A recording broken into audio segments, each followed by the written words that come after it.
드라마 하나를 정주행을 하고 있어요. 사랑의 불시착, 이별을 예감한 게 아닐까 라는 환상에서 벗어나야 진짜 사랑합니다.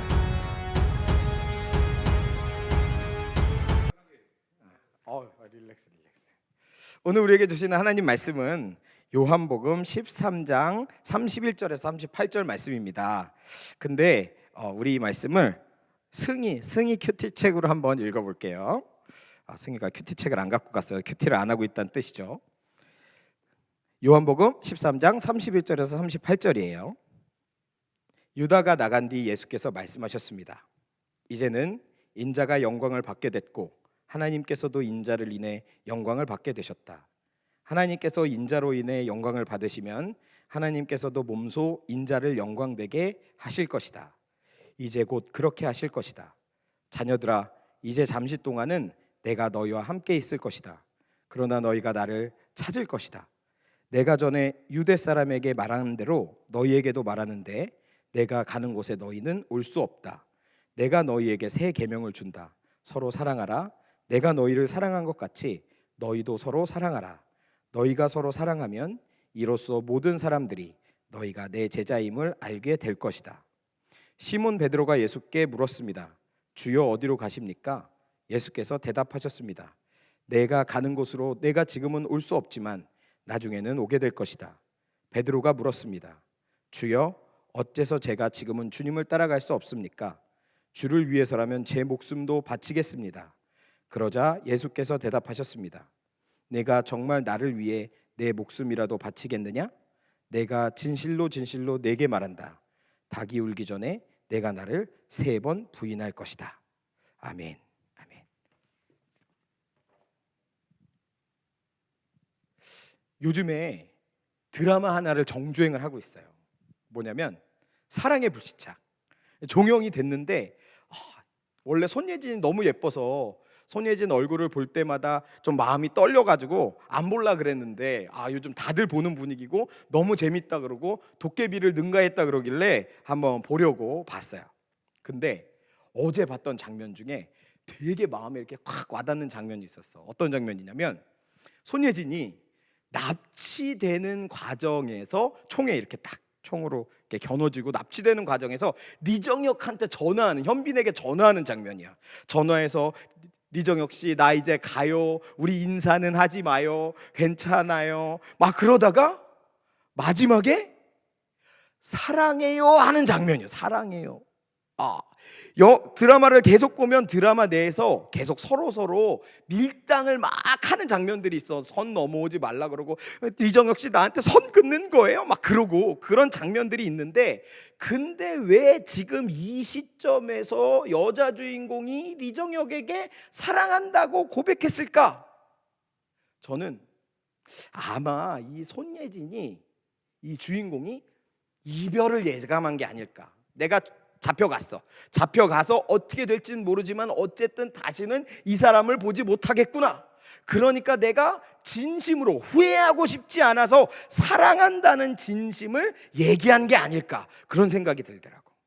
그런데 곰곰이 생각을 해보니까 우리가 이별한 다음에 늘 후회하더라고. 그잖아. 친구랑 안 놀아 하고 절교한 다음에 마음에 막 그런 후회가 되잖아. 내가 왜 그랬을까? 좀 참을 걸. 혹은 내가 왜 그런 애랑 친구가 됐을까? 막 이런 생각도 하고, 여자친구나 남자친구랑 헤어지고 나서도 또 막 이렇게 후회를 하잖아. 더 잘해줄 걸. 얘랑 어디를 갈 걸. 옛날에 내 친구 중에 그런 친구가 있었는데 발렌타인데이 때 초콜릿 받고 헤어질 거, 막 이런 친구가 있었어.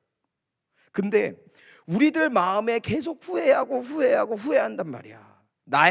근데 이건 단지 사람과 사람의 관계, 친구의 관계, 부모님과의 관계에서만 후회를 하는 게 아니라 우리의 시간들이 지나갈 때도 후회하더라고. 우리가 밤에 딱 잠자려고 누우면 어때? 잠이 너무 잘 와. 행복해. 막 이런 날도 있겠지만 이런 날보다는 때로는 후회가 막 밀려와서 잠을 못 자는 날이 있어. 이불킥 할 때 있잖아. 내가 그때 왜 그랬을까? 그러지 말았어야 되는데 내가 잘못해서, 그런 생각들이 들 때가 있잖아요. 하루를 마무리할 때. 시험 끝날 때마다 우리는 그런 생각하잖아. 공부할 걸, 하나 더 외울 걸, 그때 정답을 몇 번으로 찍을 걸, 막 이런 후회를 하잖아. 그리고 군대 제대할 때도 막 후회를 해요. 내가 군 생활 1년 8개월 동안 뭐 한 걸까, 막 이런 생각을 한단 말이야. 우리는 이별할 때마다 후회해요. 이별할 때마다 후회해요. 그리고 그 후회가 마음속에 쌓여서 우리들을 짓누를 때가 있어. 아프고 힘들게 할 때가 있어. 그런데 오늘 우리가 이 성경을 읽어보니까 이 성경도 예수님이 이별 얘기를 하시더라고. 이별.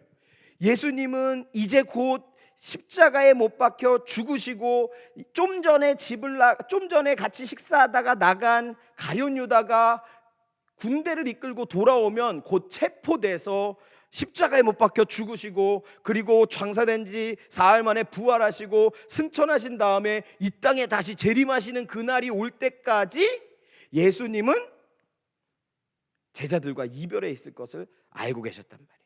그래서 오늘 그 이별에 대한 이야기를 해. 예수님의 이별에는 물론 후회가 없었겠지만 제자들의 이별에는 후회가 있었던 것 같아.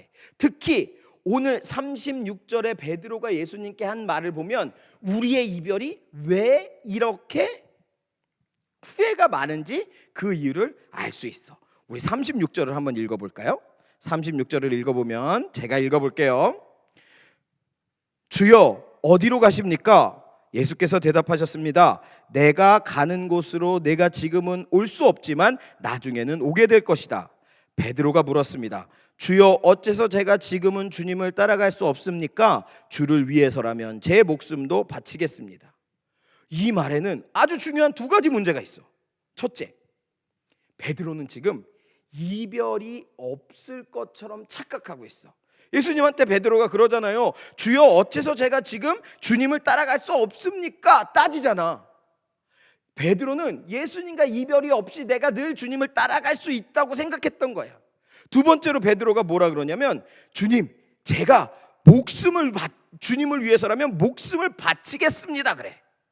마치 베드로는 자기가 목숨을 다 바쳐 주님을 사랑할 수 있을 것처럼 하지만, 여러분 알잖아요. 우리가 오늘 읽은 본문 뒤쪽에 가보면 베드로는 작은 여종 하나가 너 예수님 믿는 사람이지? 라고 비난했을 때 그는 예수님을 3번이나 부인하잖아요.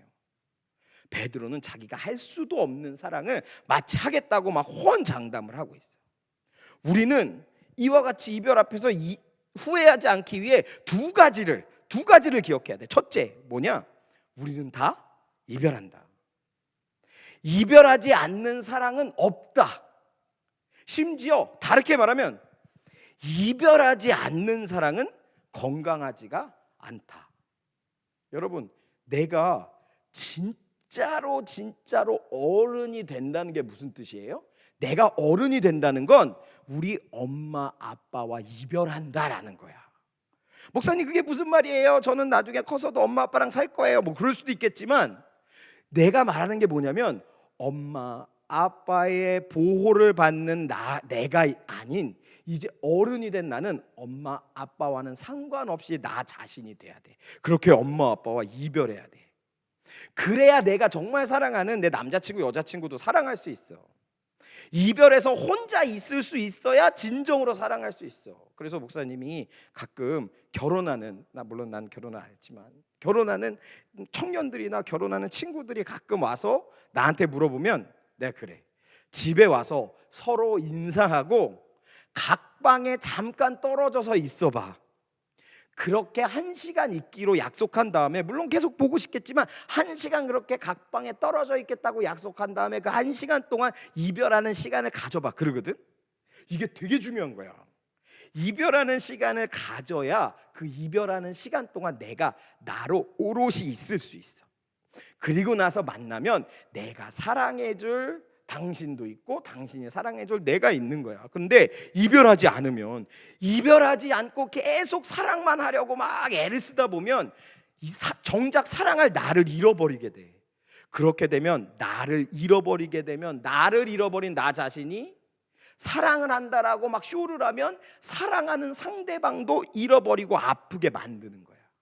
그래서 우리는 절대 이별하지 않아 라는 환상에서 벗어나야 진짜 사랑할 수 있어요. 두 번째로는 목숨 아무나 걸 수 없다는 걸 알아야 돼. 착각이야. 목숨 걸고 사랑할 수 있다라고 하는 건 착각이야. 내가 목숨 걸고 사랑할 수 있어. 난 너 정말 사랑해. 진짜 사랑해 하고 사랑의 크기를 막 부풀려서 허풍처럼 말하는 사람이 있다면 조심해야 돼. 그런 사람은 사기꾼일 수 있어.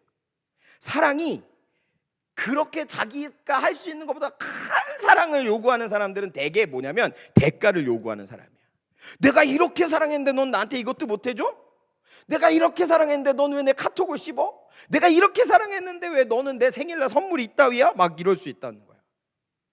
근데 반대로 내가 그 사람에게 그렇게 사랑한다고 착각하고 있을 때에도 비슷한 게 나와. 어떤 거? 왜 내가 이렇게 사랑하는데 너는 내가 전화했는데 전화도 안 받고, 왜 내가 널 이렇게 사랑했는데 왜 밤에 나오라 그러는데 나오지도 않고 막 이런단 말이지. 우리가 이 사랑에 대해서 착각하면 누구나 서로를 사랑할 때 그 사랑을 점점 키워가야 되는데 우리가 사랑에 착각을 하잖아요. 그러면 그 사랑을 키워갈 수가 없어. 그래서 사랑이 계속 변하고 변질돼서 사랑이 서로를 살리고 세우는 게 아니라 사랑이 서로를 상처 입히고 아프게 한단 말이야. 그럼 우리는 어떻게 사랑해야 될까? 교회에서 뭔가 질문하면 그 질문에 대한 대답의 80% 90%는 다 예수님이야. 그렇게 생각하면 돼. 오늘도 그 대답은 예수님이야. 오늘 예수님이 우리한테 말씀하셨어. 우리 어떻게 사랑해야 될까요? 라고 질문하진 않았지만 예수님이 우리한테 대답해 주셨어. 뭐라고 대답해 주시냐면 너희가 서로 사랑하라. 그런데 어떻게 사랑하냐? 예수님이 우리를 사랑한 것 같이 사랑하라는 거야.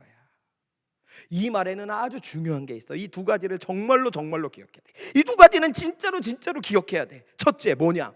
예수님이 우리를 사랑한 것 같이 사랑한다는 것의 의미가 뭐냐? 첫째, 우리의 사랑이 그리스도를 통한 사랑이어야 돼. 이 말은 우리 사랑의 기준이 예수님이 되어야 된다는 거야. 부모님을 사랑할 때도, 친구를 사랑할 때도, 남자친구 여자친구를 사랑할 때도 우리 사랑의 기준이 예수님이 돼야 돼. 예수님이 우리에게 말씀하신 그 말씀이, 예수님이 우리를 사랑하신 사랑이 기준이 돼야 돼. 이 세상 사람들은 사랑의 기준이 언제나 욕망이에요. 내가 얼마나 기분이 좋은지, 내가 어떤 선물을 받았는지, 내가 이 남자친구 여자친구랑 같이 있을 때 기분이 좋은지, 우리 부모님 돈이 많은지, 막 나의 욕망이 사랑의 기준이 돼. 그런데 우리에게 예수님의 말씀이 우리에게 가르쳐 주시는 것은 우리 사랑의 기준이 예수님이 돼야 된다는 거예요. 예수님이 우리에게 주시는 그 사랑이 기준이 돼야 돼. 그래서 예수님이 보시기에 기뻐하는 모습으로 사랑해야 되고, 기뻐하는 모습으로 사랑할 수 있도록 우리의 사랑이 성장해야 돼. 그리고 두 번째, 성령을 의지해서 사랑해야 돼요. 예수님이 십자가에 못 박혀 죽으실 때 예수님이 뭐라고 고백하시냐면, 예수님은 성령을 의지해서 성령을 통해 하나님의 말씀에 완전히 순종해서 십자가에 못 박히셨다고 그래요. 즉 우리의 사랑도 성령을 의지해서 사랑해야 돼요. 베드로는요, 자기의 힘으로 예수님께 목숨을 바치겠다고 했지만 결국 바칠 수가 없었어. 가짜였어. 그런데요, 나중에 베드로는 예수님을 위해 자기 자신이 십자가에 못 박혀 죽기까지 예수님을 사랑하거든. 베드로의 사랑이 이렇게 변화될 수 있었던 건 예수님이 우리에게 약속하신 성령님을 의지해서 사랑했기 때문이에요. 성령님을 의지할 때 베드로도 그런 사랑을 할 수 있었어요.